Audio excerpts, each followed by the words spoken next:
Mic number 1 میں اگر کوئی غیر مسلم بھائی ہو تو میں والنٹیئر حضرات سے گزارش کروں گا کہ وہ ان کو موقع دیں۔ Dilip Kalantri, I am a businessman. میرے کافی مسلم فرینڈس تھے، وہ اکثر کہتے تھے مجھے کہ اسلام میں بیعت سے دھندا مطلب پیسہ لے کے دھندا کرنا غلط ہے۔ مجھے اکثر وچار آتا تھا کہ یہ کیسے ڈیولپمنٹ ہوگا، لیکن آج کا پریزنٹ سینیریو پورے دنیا کا دیکھتے ہوئے ایک ماننا پڑ رہا ہے کہ جس نے اپنا گھر گروی رکھ کے قرض لیا اور پروفٹ جس میں ملتا ہے اس شیئر بازار میں لگایا، ان کا گھر بھی تباہ ہو گیا۔ یہ جو سائنس آج آپ نے بتایا کہ اسلام ایک سائنس ہے، جیسے سائنس کے اوپر بھی کام کرتا ہے، تو یہ جو بات انہوں نے آج کے 1400 سال پہلے اگر کہی ہوگی کہ بیاج لینا غلط ہے، حرام ہے، اس کے پیچھے اس کی کیا فلسفی تھی، یہ میں جاننا چاہوں گا سر۔ بھائی صاحب نے بہت اچھا سوال پوچھا کہ اسلام میں ان کے بہت سے دوست مسلمان دوست کہتے ہیں کہ بیعت لینا حرام ہے۔ وہ یہ نہیں جانتے تھے کیوں حرام ہے، لیکن ابھی پتہ چلا کہ جو دنیا کی حالت ہے اکنامک میلٹ ڈاؤن میں، وہ جاننا چاہتے ہیں کیوں یہ حرام ہے۔ اور قرآن مجید میں کم سے کم 8 جگہ لکھا ہے بیاج کے بارے میں۔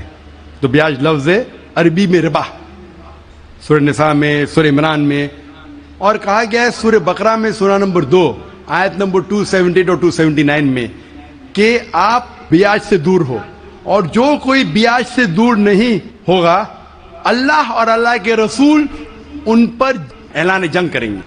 بیاج اتنی بری بات ہے، گناہ کبیرہ ہے، اور گناہ کبیرہ میں امام الذہبی نے اسے 11ویں نمبر پہ رکھا، 70 گناہ کبیرہ میں 11ویں نمبر پہ رکھا۔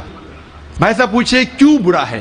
کیونکہ بیاج سے امیر آدمی اور امیر ہوتا ہے، غریب آدمی اور غریب بنتا ہے۔ امیر آدمی اور امیر ہوتا ہے، غریب آدمی اور غریب بنتا ہے۔ عام طور پہ آپ جب لون دینے جائیں گے تو غریب آدمی کو لون کا ملتا ہے، اور امیر آدمی بتائے گا میرے پاس یہ میرے پاس وہ ہے، تو اس کو لون ملتا ہے۔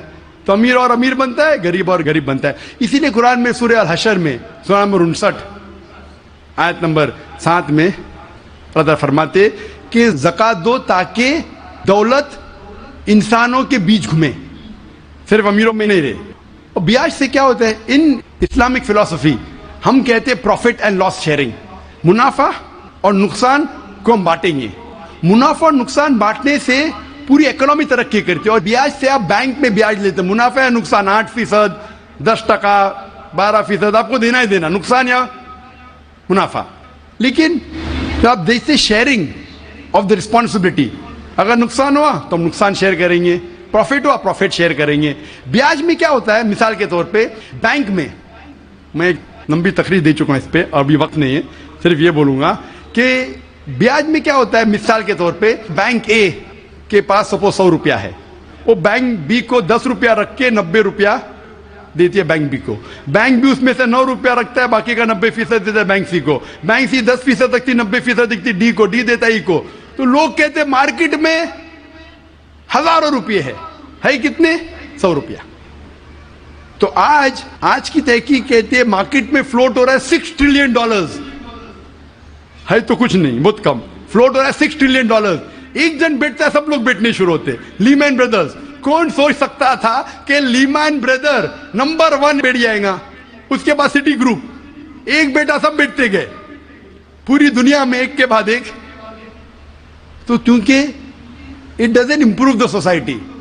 اسلامک بے کے اندر جانچ پڑتال ہوتی کس کو لون دینا کس کو نہیں دینا، پروفٹ اینڈ لاس شیئرنگ ہے۔ سن 1980 میں بینک فنڈ کرتی تھی گیملنگ ڈن کو، شراب کھانے کو، کامن ہو گیا۔